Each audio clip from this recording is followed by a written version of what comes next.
नमस्ते, मैं हूं किशोर रजवाणी।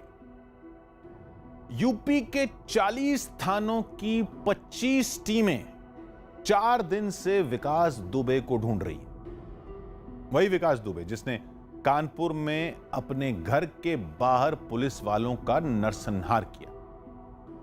जिसे पुलिस वाले मुठभेड़ समझ रहे थे ना, वो नरसंहार था जिसे विकास दुबे ने पूरी तैयारी के साथ अंजाम दिया। और इस नरसंहार में उसके मददगार भी कुछ पुलिस वाले ही थे। अब तक 3 पुलिसकर्मियों को सस्पेंड किया जा चुका है, जिन पर विकास दुबे के लिए मुखबिरी करने का शक है। इनमें 2 सब इंस्पेक्टर हैं। आने वाले दिनों में यह लिस्ट लंबी हो जाए तो हैरान मत होइएगा। विकास दुबे को पकड़ने के लिए जो पुलिस टीम उसके गांव गई थी, उसकी कमान इलाके के सीओ यानी पुलिस के सर्कल ऑफिसर देवेंद्र मिश्रा संभाल रहे थे। वो भी शहीद हो गए। सीओ का पद डिप्टी एसपी रैंक का होता है।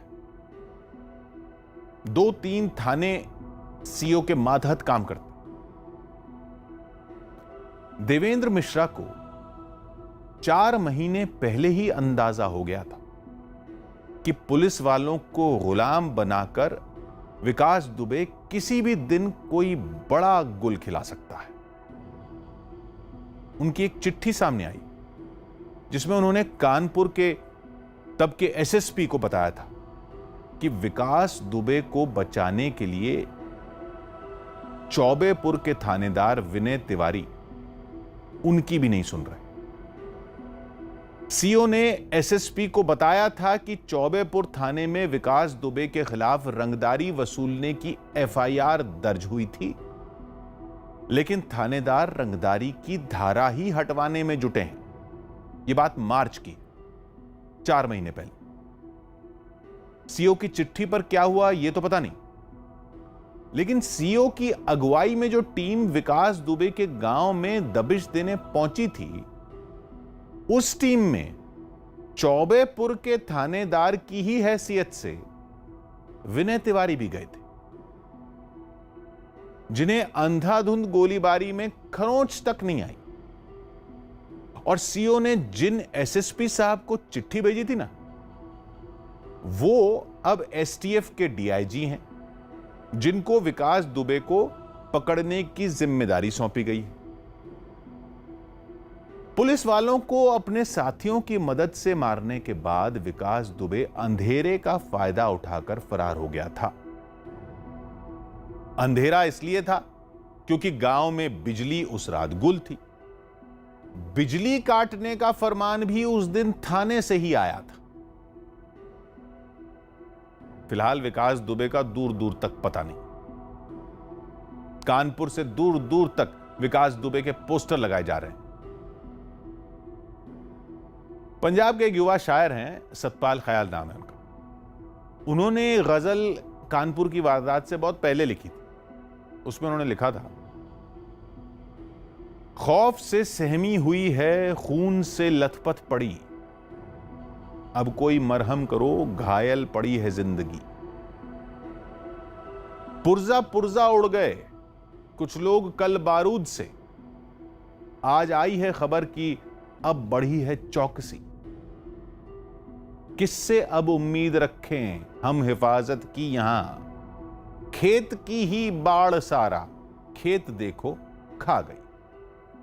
कानपुर में विकास दुबे का मकड़जाल और पुलिस का हाल देखकर यही ख्याल सबके जहन में आ रहा है कि खेत की ही बाढ़ अगर खेत खाने पर आमादा हो जाए तो फिर भगवान ही मालिक है। दोनों पक्ष उसकी मौत हो गई। 2 से 3 गोलियां और ताबड़तोड़ विकास दुबे ने उन्हें मार दी, जिसके बाद उनकी मौत हो गई।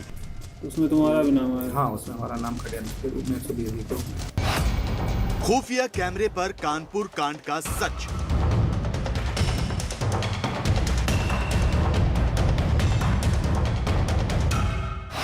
न्यूज़ 18 इंडिया की एक्सक्लूसिव रिपोर्ट।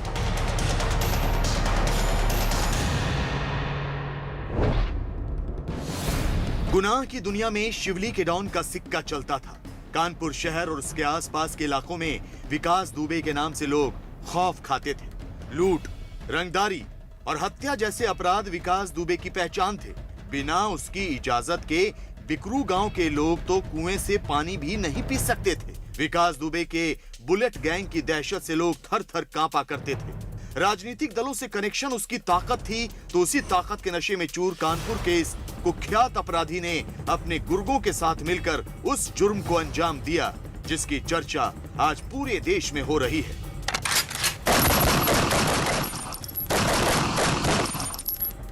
आठ पुलिस वालों को शहीद कर विकास दुबे फरार हो गए।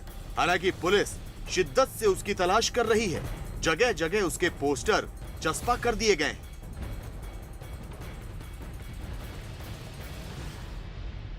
उसके किले नुमा मकान की दीवारें ढहा दी गई हैं। उसके अड्डे से भारी मात्रा में हथियार बरामद किए गए हैं। यही नहीं, उत्तर प्रदेश पुलिस उस विभीषण का कच्चा चिट्ठा खोलने में भी जुटी है जिसकी मुखबिरी की वजह से 8 पुलिस वालों की जान चली गई और 7 गंभीर रूप से जख्मी हो गए। पुलिस की पड़ताल जारी है और मुखबिरी के शक में 3 पुलिसकर्मियों को सस्पेंड भी कर दिया गया है।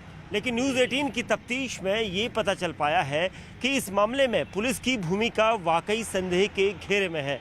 हमारी तफ्तीश में पता चला कि 2 जुलाई की रात को कानपुर के बिकरू गांव में जानबूझकर बिजली काटी गई थी और बिजली काटने का आदेश चौबेपुर थाने से ही गया था। शिवली का यही वो विद्युत केंद्र है जहां से बिकरू गांव में बिजली की सप्लाई होती है। 2 जुलाई यानी गुरुवार की रात विकास दुबे के गांव बिकरू में बिजली यहीं से काटी गई थी, इसलिए ताकि पुलिस को घेरा जा सके और अंधेरे का फायदा उठाकर विकास दुबे आसानी से रफू चक्कर हो सके। लेकिन सवाल ये कि बिजली किसके आदेश पर काटी गई? हमने खुफिया कैमरे पर शिवली विद्युत केंद्र में मौजूद कर्मचारियों से बातचीत की तो इस राज से पर्दा उठ गया। वो ये थाने से आए। आओ चलो थाने चलो, वहीं से आए। बात हुआ भाई साहब ने नहीं बैठेंगे नहीं, साहब ने पूछा कुछ चीज तो वही पूछ के हमें जाना है जल्दी।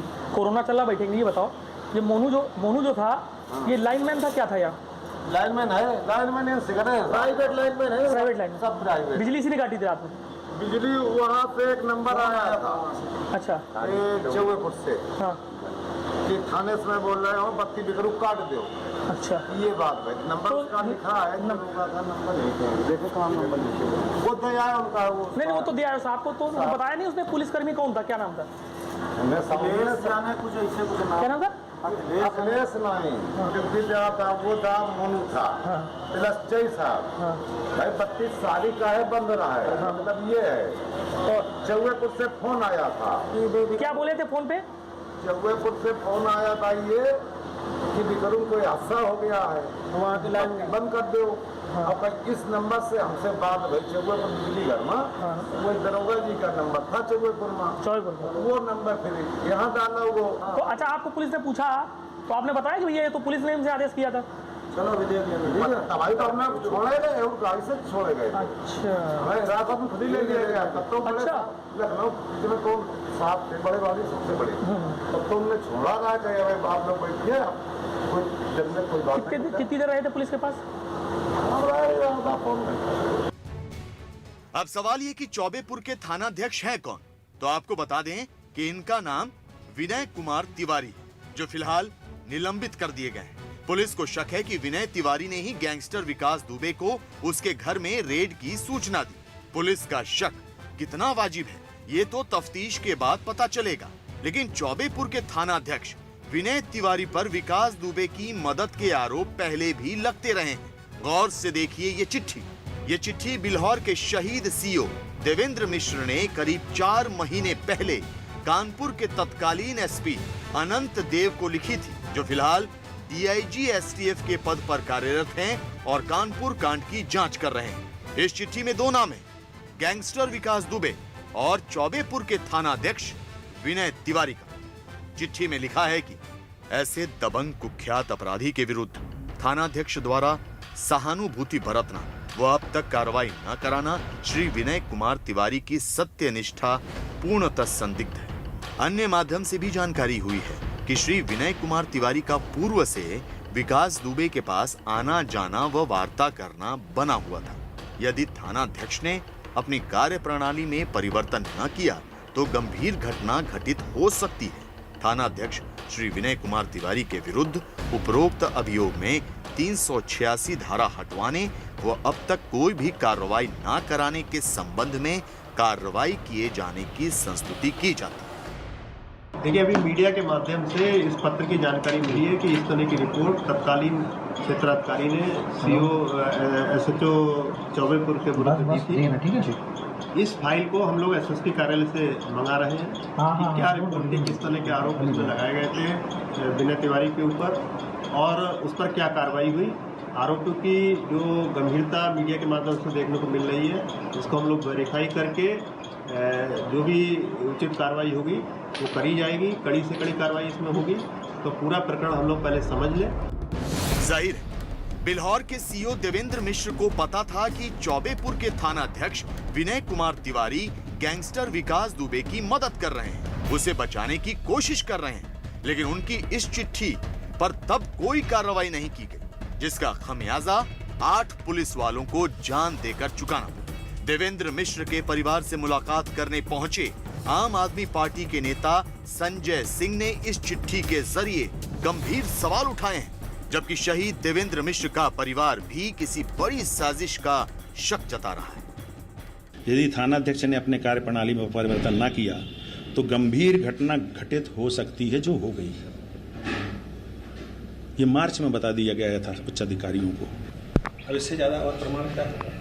सीओ खुद कह रहा है कि मेरे नीचे के SHO भ्रष्ट हैं और अपराधियों से मिले हुए हैं, और अभी भी STF 3 दिन से सिर्फ पूछताछ कर रही है इनको बजाय अरेस्ट करने की, और इनके विरुद्ध धाराएं लगाने की 302। ये सुनियोजित हत्याकांड है। ये कोई ऐसा नहीं हुआ कि अचानक हादसा हुआ है। किस तरीके से उन्होंने मार्च के महीने में पूरी जानकारी पुलिस के वरिष्ठ अधिकारियों को दी है और ये बताया है कि गंभीर घटना उनके साथ घटित हो सकती है। ये बताया है कि उस विकास दुबे दुर्दांत अपराधी के ऊपर 150 से ज्यादा मुकदमे दर्ज हैं, हत्या के, लूट के, तमाम अपराध के, और साफ तौर पे उन्होंने बताया है कि थाने का SO उसके साथ मिला हुआ था। विनय तिवारी जिसका नाम है, थानाध्यक्ष जो वहां का था, वो पूरी तरीके से उस अपराधी के साथ मिला हुआ था। एक पुरानी चिट्ठी, शिवली के विद्युत केंद्र के कर्मचारियों का खुफिया कैमरे पर कबूलनामा, ये सब कुछ एक बड़ी साजिश की ओर इशारा करते हैं। कुख्यात अपराधी विकास दुबे और पुलिस के गठजोड़ की कहानी बयां करते हैं। लिहाजा उत्तर प्रदेश पुलिस इस मामले से जुड़ा हर सिरा तलाश रही है। छोटी से छोटी जानकारी को कानपुर के गोली कांड के सबूत के तौर पर देखा जा रहा है। चौबेपुर थाने के SI कुंवर पाल, SI कृष्ण कुमार शर्मा और कांस्टेबल राजीव का सस्पेंड किया जाना इसकी बानगी।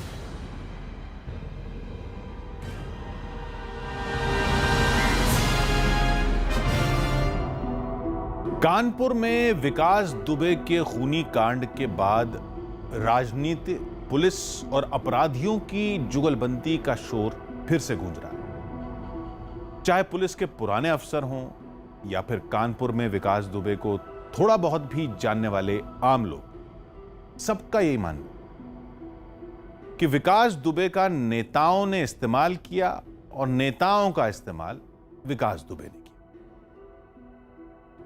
इनके बीच की कड़ी बन गए कुछ पुलिस वाले, जिन्हें विकास दुबे ने जुर्म से कमाई दौलत और नेताओं के साथ अपनी दोस्ती दिखाकर अपनी जेब में रखा। नेताओं को विकास दुबे वोट दिलाता था और बदले में उनसे संरक्षण और नोट दोनों पाता था। सबके लिए यह धंधा था। विकास दुबे जिन दिनों राजनीति के संरक्षण में जुर्म की सीढ़ियां चढ़ रहा था, उन दिनों भी राजनीति के अपराधीकरण की बड़ी चर्चा थी। ओडिशा के बड़े समाजवादी नेता रहे किशन पटनायक, उन्होंने 12 दिसंबर 1994 को एक अखबार में एक लेख लिखा था, जो 2006 में उनकी किताब में भी छपा था। किताब का टाइटल था भारतीय राजनीति पर एक दृष्टि। इसमें किशन पटनायक ने बड़े साफ शब्दों में लिखा था कि राजनीति एक ऐसे बिंदु पर पहुंच गई है जहां से राजनीति अपराध को रोकने के बजाय अपराध का मुख्य आधार हो गई। उन्होंने इस पर राजनीति शास्त्रियों और राजनीतिक दलों की चुप्पी पर सवाल उठाते हुए तब पूछा भी था कि क्या यह भारतीय स्थिति की एक विशेषता है या लोकतांत्रिक राजनीति का नियम है। विकास दुबे एक बार फिर इसी सवाल की मिसाल बनकर खड़ा है। जिस दिन से 8 पुलिस वालों के खून से उसके हाथ रंगे हैं, उसी दिन से लगातार ऐसी तस्वीरें सामने आ रही हैं जिनमें अलग अलग पार्टियों के नेताओं का हाथ विकास दुबे की पीठ पर नजर आ रहा है। यह चर्चा आम है कि यूपी में सत्ता चाहे जिस पार्टी की रही हो, विकास दुबे के इलाके में चलती विकास दुबे की थी। जो नेता कभी विकास दुबे के साथ गलबहियां करके फोटो खिंचवाते थे, अब वो उससे पल्ला झाड़ने में जुटे। 30 साल में विकास दुबे पर शिकंजा कस पाने में नाकाम रही पुलिस भी अब जागी। ये वही पुलिस है जो 2001 में थाने के अंदर दर्जा प्राप्त राज्य मंत्री संतोष शुक्ला की हत्या के मामले में विकास दुबे के खिलाफ गवाह नहीं ढूंढ पाई थी। वही पुलिस जो कानपुर के बिकरू गांव में ही झुन्ना बाबा हत्याकांड का पर्दाफाश नहीं कर पाई, जो राम बाबू हत्याकांड, सिद्धेश्वर पांडे हत्याकांड में विकास दुबे के खिलाफ सबूत नहीं ढूंढ पाई, जो शिवली नगर पंचायत के पूर्व अध्यक्ष लल्लन वाजपेयी के घर 2002 में हुए 3 लोगों की हत्या में नामजद होने के बाद भी विकास दुबे का कुछ नहीं बिगाड़ पाई। पुलिस की फाइलों में दफन विकास दुबे के खूनी मंसूबों के ऐसे तमाम गड़े मुर्दे अब बाहर आ रहे हैं।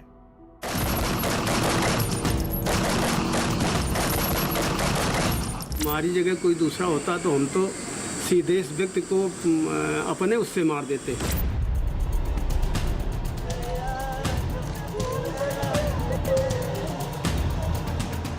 मतलब इतना नीच व्यक्ति धरती के पर्दे पर हमने नहीं देखा हो।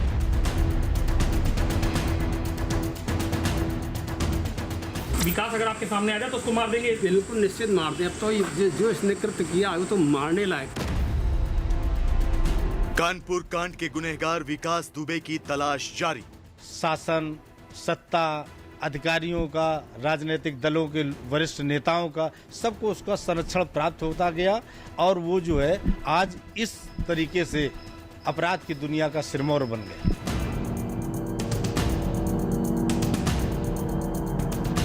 गैंगस्टर विकास की पत्नी रिचा और उसका बेटा भी फरार। डराया धमकाने में ये इन लोगों को समझाया था कि देखो अगर ये नहीं है और ये फर्जी हैं तो इनकी मदद करो। गलत अंदाज से देखते थे लोग। हम ये सोचते थे कि हमें खुद बताने में महसूस शर्म होती थी कि हम उनके भांजे हैं। क्या पुलिस को चकमा देकर विकास दुबे नेपाल भाग गया?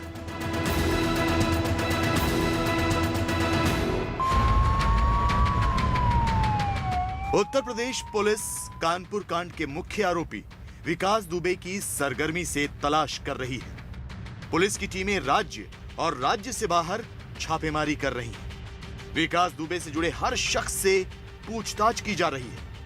पुलिस विकास से जुड़े लोगों की कॉल डिटेल रिकॉर्ड खंगाल रही है। शक के बिना पर कई लोगों को हिरासत में भी लिया गया। तो 8 पुलिस वालों के हत्यारे विकास दुबे की नेपाल भाग जाने की आशंका भी जताई जा रही है।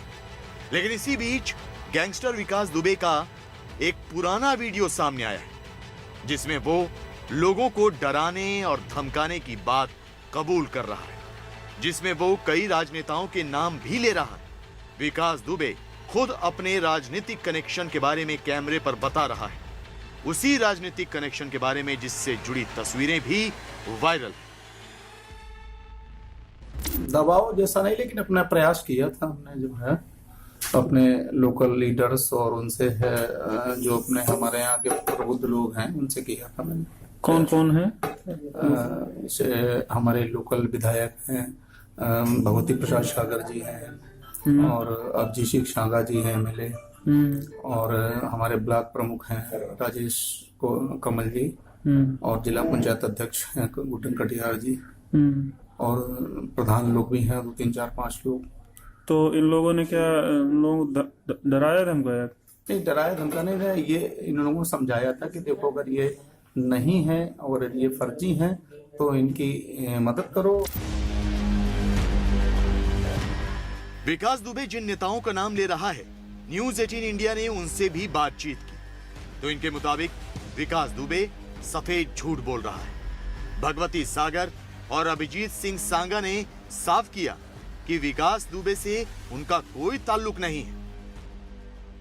ये दिखाया जा रहा है कि 2017 का ये वीडियो है, जब एसटीएफ ने इसको गिरफ्तार किया तो निश्चित रूप से जब एसटीएफ कोई स्थानीय तो होती नहीं है, इसको उत्तर प्रदेश एसटीएफ ने गिरफ्तार किया। गिरफ्तार करने के बाद जब इसने ये बयान दिया तो उस बयान की जांच भी हुई होगी और अगर मैं जांच में दोषी पाया गया होता, मेरी कोई भूमिका होती तो निश्चित रूप पर हमारे ऊपर उसकी छींट या उसकी आंच आती, हम पर भी कार्रवाई होती। लेकिन आज पहली बार इस घटना के बाद आज मैं सुबह इस वीडियो को देख रहा हूँ। वैज्ञानिक क्यों करें, आज डिटेल निकलवा दी जाए, कब कुछ बात हुई किसी अधिकारी से, यहाँ से लेकर के जिले से लेकर प्रदेश और देश के किसी अधिकारी से कभी भी मैंने उसकी अगर बात की हो तो जितनी सख्त से सख्त हो सजा हो वो दी जानी चाहिए। विकास की मदद कौन कर रहा था, विकास के सिर पर किसका हाथ था, इसका पता तो तफ्तीश के बाद चलेगा। लेकिन फिलहाल विकास दुबे पुलिस की गिरफ्त से दूर है। यही नहीं, विकास की पत्नी रिचा और उसका बेटा भी फरार हो गए। 2 जुलाई को रात 2 बजे ही उसकी पत्नी और बेटा 9-2-11 हो गए। पुलिस को शक है कि विकास के संपर्क में उसकी पत्नी है और उसका फोन आने के बाद ही वो भागी है। लेकिन चौंकाने वाली बात तो ये कि विकास की पत्नी सीसीटीवी का डीवीआर लेकर फरार हुई है। विकास को करीब से जानने वालों की माने तो वो भेष बदलने में माहिर है। तो शायद यही वजह है कि नेपाल के साथ साथ 2.5 लाख के इनामी बदमाश विकास दुबे की ग्वालियर के चंबल में पनाह लेने की आशंका भी जताई जा रही है। इंटेलिजेंस इनपुट मिलने के बाद ग्वालियर के चंबल में भी पुलिस अलर्ट हो गई है। जो भी किसी भी तरह का इनपुट है तो हम सारी एजेंसियों से सतत संपर्क में हैं, भले वो हमारे सरहदी राज्य की हो या हमारे ही प्रदेश की हो। विभिन्न एजेंसियों से, विभिन्न अधिकारियों से हम लोग सतत संपर्क में हैं और वो जिस समय जैसा उनको सहयोग अपेक्षित होगा हम तत्काल उपलब्ध कराएंगे। अपनी तरफ से भी हम संपूर्ण सतर्कता बरत रहे हैं। विकास दुबे पाताल में भी क्यों न छिपा हो, उत्तर प्रदेश पुलिस उसे खोज निकालेगी। पुलिस का पूरा अमला उसकी तलाश में जुटा है, उससे जुड़ी हर जानकारी जुटाई जा रही है। यही नहीं, कानपुर कांड के इस गुनहगार के रिश्तेदारों से भी पूछताछ की जा रही है। हालांकि न्यूज 18 से बातचीत में विकास दुबे के रिश्तेदार उसके बारे में किसी भी तरह की कोई जानकारी होने से साफ इनकार कर रहे हैं। कारण हुआ कि उसने पुलिस के साथ मुठभेड़ ले ली, जो कि यानी पुलिस रक्षा के लिए नियुक्त थे। वो उसी पर जब तुम हावी हो जाओगे तो तुम्हारी रक्षा कौन करेगा। वो बहुत बर्बर तरीका था, जघन्यतम कहिए आप उसको, उसके लिए कोई नहीं, कड़ी शब्द, कोई निंदा, कोई कुछ भी नहीं है उसमें। तो जो कार्रवाई उनको लगती है उनको करनी चाहिए, बननी चाहिए। जो उनको ऑन द स्पॉट करना है, जैसे भी करना, वो उनका पावर है, उनको पता उनको कैसे करना है। अगर कोई दूसरा होता तो हम तो सीधे इस व्यक्ति को अपने उससे मार देते। कि जाने कितने पुलिस वाले तो नए लड़के थे और जो है जो अधिकारियों से जो इस टाइप का काम करे तो उससे ज़्यादा विभत्स कांड हो ही नहीं सकता। इतना मतलब इतना नीच व्यक्ति धरती के पर्दे पर हमने नहीं देखा। विकास के गुनाहों की फहरिस्त बहुत लंबी है। माल से लदे ट्रकों में लूट करवाने जैसे काम विकास के लिए बेहद आसान चीज हो गई थी। नेताओं के संरक्षण में लूट का माल मसलन आलू और तेल के टिन बिकरू गांव में बढ़ते थे। यही वजह थी कि बिकरू गांव का कोई भी व्यक्ति विकास के खिलाफ बोलने की हिम्मत नहीं जुटा पाता। हालात ऐसे थे कि विकास के लिए गांव वाले किसी भी हद तक जाने को तैयार हो गए थे। तो विकास को सुर्खियों में बने रहने का बड़ा शौक था। उसके अपराधों का कच्चा चिट्ठा जब अखबारों की सुर्खियां बनती थीं तो उसे पढ़कर वो खुश होता था। लेकिन आज वो अपनी जान की खैर मना रहा होगा, पुलिस से बचने की तरकीबें तलाश रहा होगा। ये बात अलग है कि आज नहीं तो कल उसका पकड़ा जाना तय।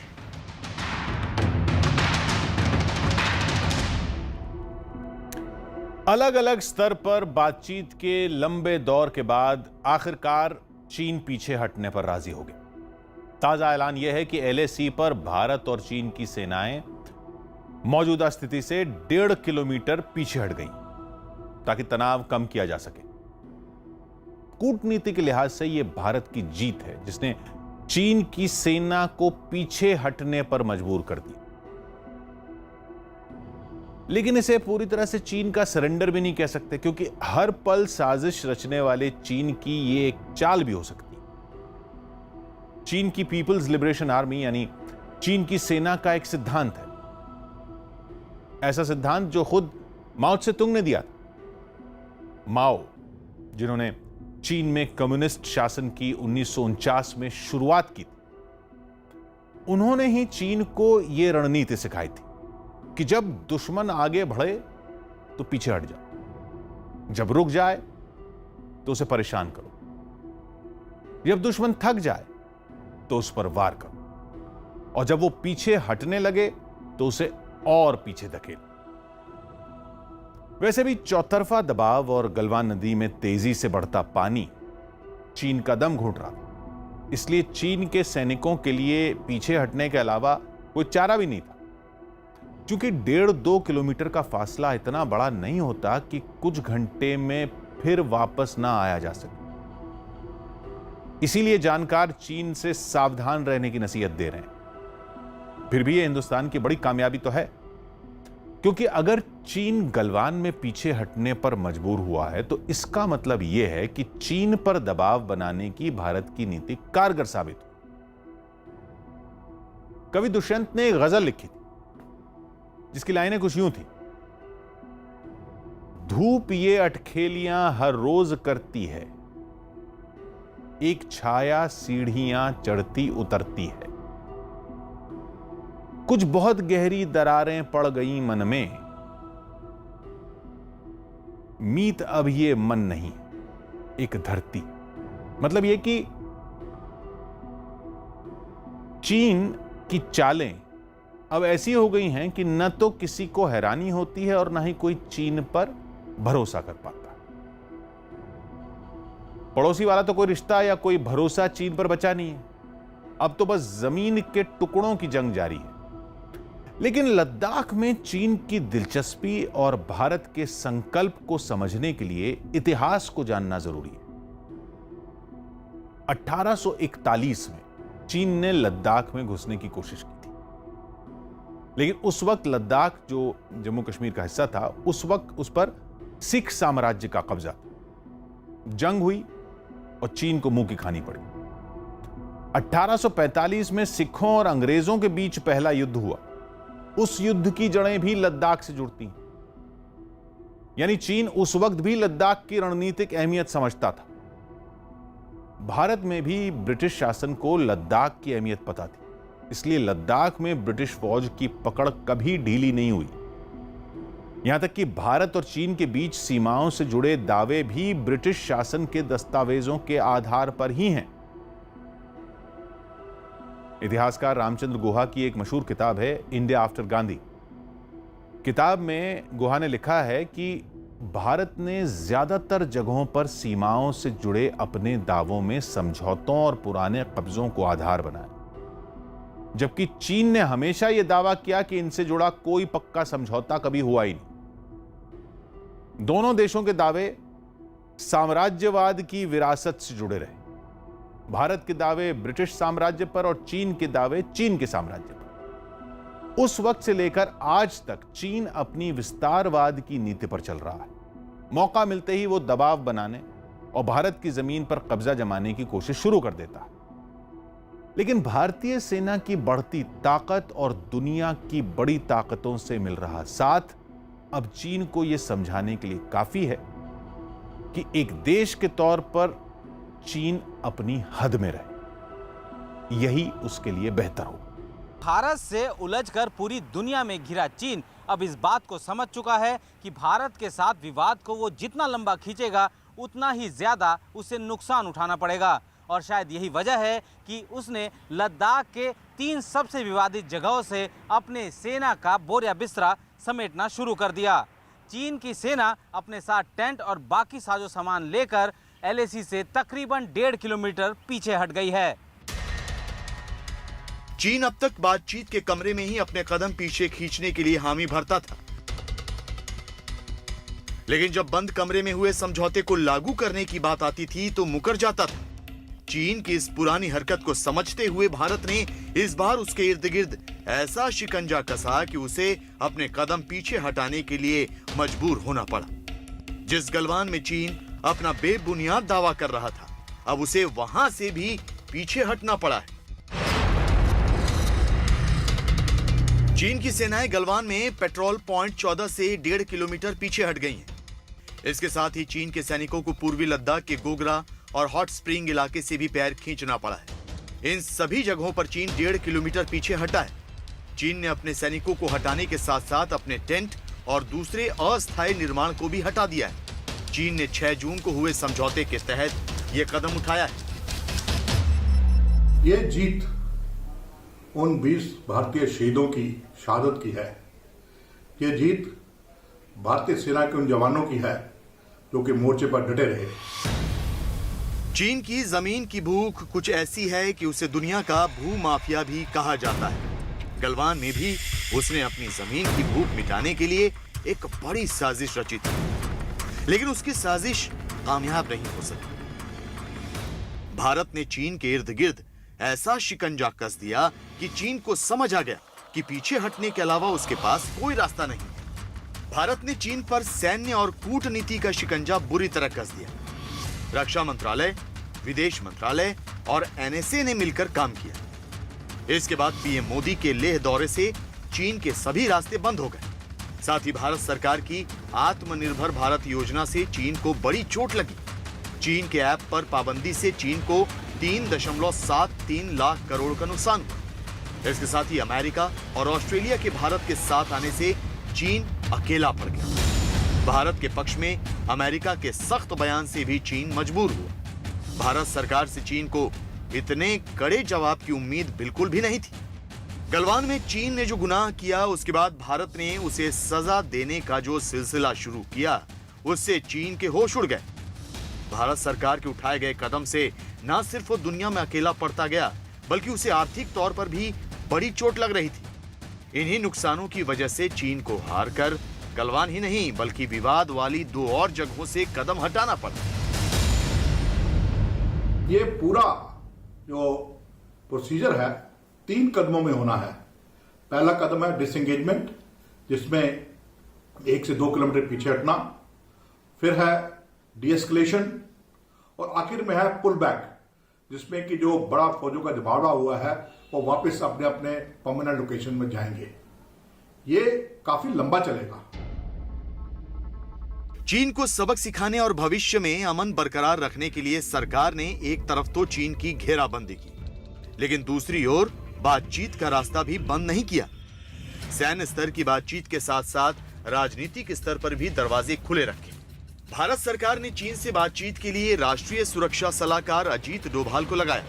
अजीत डोभाल ने चीन के विदेश मंत्रालय से बात की। इस बातचीत में यह सहमति बनी कि LAC पर दोनों देश कोई बदलाव नहीं करेंगे। इसके साथ ही विवाद वाली जगहों से पीछे हटने पर सहमति बनी। साथ ही सीमा विवाद को लेकर आगे भी बातचीत जारी रखने पर सहमति बनी। भारत के चौतरफा दबाव में चीन ने विवादित जगहों से अपनी सेना पीछे हटानी शुरू कर दी है, लेकिन चीन की नीयत अब भी साफ नहीं है। गलवान नदी इस वक्त उफान पर है। चीन के सैनिक नदी के तट पर ही टेंट लगाकर रह रहे थे और अब उफान की वजह से वहां रह पाना उनके लिए मुश्किल हो रहा था। चीन ने अपनी सेना को 1.5 किलोमीटर पीछे भले ही धकेल दिया हो, लेकिन इंतजार करना होगा गलवान नदी के जलस्तर के घटने का, और तब चीन के रुख को देखना होगा। चीन की सेना भले ही गलवान में पेट्रोल पॉइंट 14, गोगरा और हॉट स्प्रिंग से 1.5 किलोमीटर पीछे हट गई हो, लेकिन चीन अब भी भरोसा करने लायक नहीं है, क्योंकि चीन की सेनाएं अब भी पैंगोंग झील के पास विवादित जगह पर जमी हुई है। चीन की सेनाएं पैंगोंग झील में फिंगर 8 से आकर फिंगर 4 के पास बैठ गई हैं, जबकि फिंगर 8 तक भारत का इलाका है। लेकिन चीन के सैनिक फिलहाल फिंगर 8 की ओर अब तक नहीं लौटे हैं। वो फिंगर 4 के पास ही जमे हुए हैं। चीन का पूर्वी लद्दाख के इलाकों से पीछे हटना यह बताता है कि वो अब चौतरफा घिर गया है और उसे वापस लौटने पर मजबूर होना पड़ा है। लेकिन पैंगोंग झील के पास से वो अब तक अपने कदम नहीं हटा रहा है। हो सकता है कि चीन ये भी सोच रहा हो कि उसके 3 जगहों से पीछे हटने के बाद भारत का रुख नरम हो जाएगा। लेकिन चीन ये भूल रहा है कि भारत उसकी शातिर चालों को अब अच्छी तरह समझ चुका है और उसे पैंगोंग झील भी उसी तरह खाली करनी होगी जैसे गलवान और दूसरे इलाकों को किया।